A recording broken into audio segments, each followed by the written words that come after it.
Hola, muy buenas tardes. Qué bueno estar nuevamente en una clase más sobre las teorías de la personalidad. Es un curso bastante emocionante. Conoce uno cada día, hay nuevas cosas por conocer. Esta semana, que es la semana número 15, vamos a estar trabajando y conociendo, acercándonos un poco a la teoría de Gordon Allport.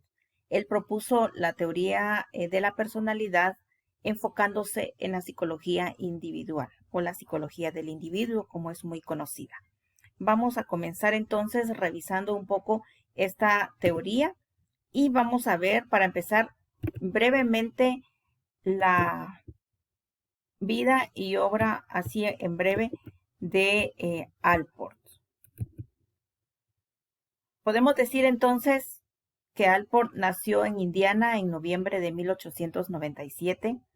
Alrededor de los 6 años se trasladaron junto a su familia a vivir a Ohio.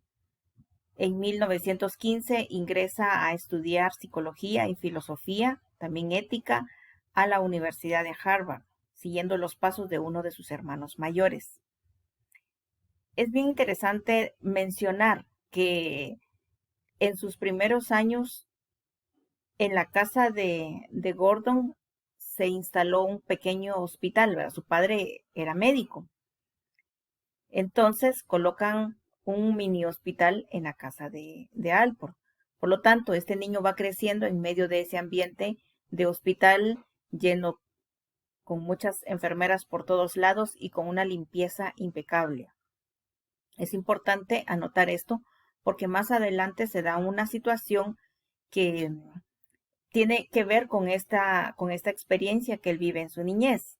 En 1919 él viaja a Viena por invitación de uno de sus hermanos que vivía en aquella ciudad. Estando en Viena, pide una entrevista con el doctor Sigmund Freud, padre del psicoanálisis. Entonces, cuando él llega a visitar a Freud, él tenía más o menos alrededor de 22 años, pensando que era lo que iba a platicar, cuando el doctor Freud le abre la puerta del consultorio y él entra. Entonces, en el momento él le comenta una situación que él vio en su viaje hacia el consultorio y le dice que vio en el tren en el que él viajaba, vio que un niño tan pequeño, un niño de 4 años, con una pulcritud muy grande, tenía mucho temor incluso a sentarse porque le decía a la mamá que ese tren estaba demasiado sucio. Y entonces el niño tenía temor a tocarlo, tenía temor a sentarse porque estaba sucio y él tenía miedo por los gérmenes. Entonces es el evento que le comenta al doctor Freud. Él quería saber cuál era la actitud o cuál iba a ser la reacción que iba a tener Freud ante esta experiencia que le estaba contando.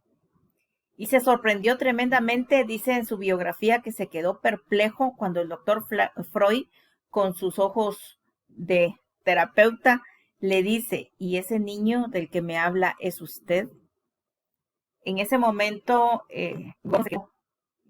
impresionado, porque no cabe duda que cuando esa situación que se da cuando él es niño y que se instala un hospital en su casa, empieza a generar en él esas conductas de ser tan limpio, de tener buscar mucho la limpieza. Entonces en ese momento, bueno, dice que más adelante él ya no cuenta en su biografía qué fue lo que sucedió el resto de esa entrevista. A partir de ese encuentro que él tiene con el doctor Freud, se da un cambio grande en la vida de Alport. Cuando él regresa nuevamente a Estados Unidos, empieza entonces él a escribir sobre la personalidad. En ese tiempo se conocía la teoría de la personalidad del psicoanálisis, de los psicodinámicos, del conductismo, y ya se conocía la propuesta que habían hecho los teóricos del aprendizaje en cuanto a la personalidad. Entonces empieza el doctor Gordon, empieza a escribir también sobre la personalidad. También ya se conocían las ideas de los teóricos humanistas como Abraham Maslow, como Rogers, Entonces él empieza a escribir sobre la personalidad desde un enfoque completamente diferente, ¿verdad? Él empieza a ver la personalidad de una manera distinta a cómo lo venían viendo los teóricos anteriores. Regresa en 1924 a Harvard a trabajar como profesor, ya lo habíamos dicho, y finalmente pues él fallece a los 70 años en 1967. Como lo decía hace un momento, él le da un enfoque diferente a la personalidad y él empieza a hacer énfasis en la individualidad del ser humano. Él menciona que las teorías que engloban mucho a los seres humanos dentro de un rasgo están perdiendo esa particularidad que tenemos como seres humanos. Cuando se dice que hay personas que son neuróticas, por ejemplo, personas que son extrovertidas o que son introvertidas, él menciona que están agrupando en determinados rasgos a varias personas, pero esas varias personas, cada una tiene su propia particularidad, su propia individualidad, y que esa individualidad los teóricos lo están dejando en un segundo plano. Entonces él viene y trata de escribir su teoría haciendo énfasis precisamente sobre esta individualidad del ser humano. Para esto él hace uso de métodos morfogénicos, ¿verdad? Que es la disciplina que se dedica a hacer estudios, recopilar datos de una persona en particular, ¿verdad? Utiliza también, él hace mención que la mayoría de los teóricos utilizan los métodos nomotéticos, que son precisamente todos los datos de un grupo de personas. Utiliza para escribir su teoría un enfoque ecléctico. ¿Por qué ecléctico? Porque toma ideas del psicoanálisis, ideas de Adler, ideas de Skinner con el conductismo, etcétera. Empieza a tomar ideas de estas teorías para poder construir la teoría que nos presenta. ¿Cuál es el enfoque de la teoría de Adler? Su teoría está enfocada desde 3 puntos de vista muy importantes. El primero es, ¿qué es la personalidad? El segundo es, ¿qué papel desempeña la motivación consciente en nuestra personalidad? Y el tercer enfoque es, ¿cuáles son las características de la persona psicológicamente equilibrada? Veamos primero qué es la personalidad. Allport escribió una serie de conceptos porque no estaba muy cómodo con los conceptos que proponía los teóricos anteriores. Así que entonces él empieza a escribir conceptos, pero escribe tantos y no se siente cómodo, ¿verdad? No le convence ninguno de ellos. Hasta que dice en la biografía que él escribió alrededor de 49 conceptos de lo que es la personalidad. Finalmente escribe la número 50 y es con la que se convence, ¿verdad? Que efectivamente engloba todo lo que, de acuerdo a su perspectiva, es la personalidad. Y el concepto es el siguiente. Él dice que la personalidad es una organización dinámica dentro del individuo de los sistemas psicofísicos que determinan su comportamiento y pensamiento característicos. Allport lo escribe en 1961. Trata de explicar cada uno de los términos que conforman este concepto de personalidad. Lo vamos a ver ahorita. ¿Qué es una organización dinámica? Bueno, él dice que la personalidad está organizada en diferentes pautas de conducta. Hay cierta organización en nuestra personalidad, pero que esa organización no es estática. Es una organización que está en un constante cambio. De ahí la palabra dinámico. Es una serie de pautas que no solo están bien organizadas, sino que permite la entrada o la salida en algún momento para irse acomodando u organizando. Por lo tanto, es una organización dinámica. La personalidad también hace mención a lo psicofísico porque se refiere a los aspectos tanto psicológicos como físicos. O sea, él dice, la personalidad tiene que ver con aspectos cognitivos, con aspectos emocionales, pero también tiene que ver aspectos físicos. Determinante, la personalidad es y hace algo. Por lo tanto, es algo que es determinante. Característicos, eso quiere decir específicamente que es algo que son cuestiones que marcan, que sellan, ¿verdad? Es como el sello personal de cada persona.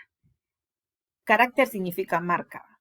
Entonces, por eso él hace mucho énfasis en este punto y dice que cada uno de nosotros tenemos ciertas características que nos hacen únicos e irrepetibles. Y finalmente, los últimos términos que conforman esta conceptualización es comportamiento y pensamiento. Y eso quiere decir que todo lo que la persona hace es el comportamiento, hace alusión a todo lo que la persona hace. El comportamiento interno son los pensamientos y el comportamiento externo se refiere a las palabras y a nuestra conducta, lo que se ve. Bien, de acuerdo a Allport, la personalidad es física como psicológica. Son comportamientos, pero también son pensamientos. No solo es algo, sino que también hace algo. La personalidad es sustancia y es cambio. Producto, proceso, estructura y crecimiento. Cuando él ve este concepto se queda muy satisfecho porque se da cuenta que engloba todas las áreas que corresponden a la personalidad. Aquí estamos respondiendo a la pregunta número 1 del enfoque, que es la personalidad, pero en el número 2, que nos dice, ¿qué papel desempeña la motivación consciente? Para Allport, todos los adultos sanos son conscientes de lo que hacen y los motivos para hacerlo. En este punto, él dice que la historia de la persona, que nuestro pasado no precisamente tiene que ser parte de los motivos que hoy nos mueven a hacer las cosas. Por ejemplo, alguien decide de pronto comer algo el día de hoy, simplemente dice Allport, bueno, es algo que tiene que ver con el hoy, ¿verdad? Es una motivación consciente, está hoy. No está relacionado porque hace muchos años se le privó de comer ciertas cosas y por eso inconscientemente. Entonces, él menciona, por eso hace mención que todos los adultos sanos son conscientes de lo que hacen y del motivo que tienen para hacerlo. Si de pronto alguien dice, bueno, tengo el deseo de estudiar cocina, por ejemplo, y de la nada surge ese deseo.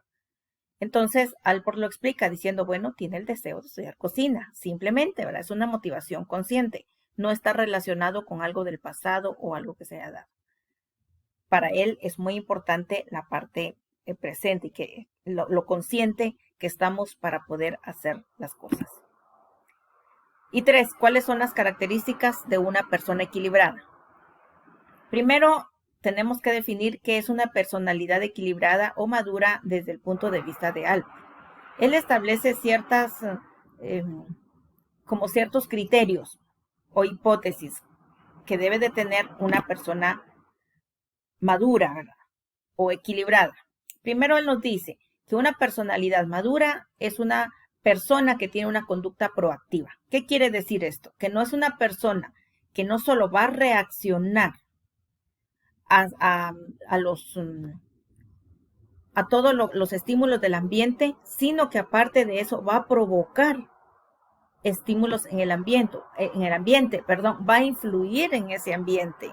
Entonces, recuerden ustedes que una persona proactiva son aquellas personas que provocan que pasen las cosas, que son innovadoras, ¿verdad? Que buscan la atención de alguna manera. Entonces, Allport dice que una personalidad madura es una persona que va a tener ciertas conductas proactivas. Es una persona flexible y autónoma. ¿Por qué razón? Porque van a ser personas que van a ser conscientes de lo que están haciendo. Voy a quedarme hasta acá.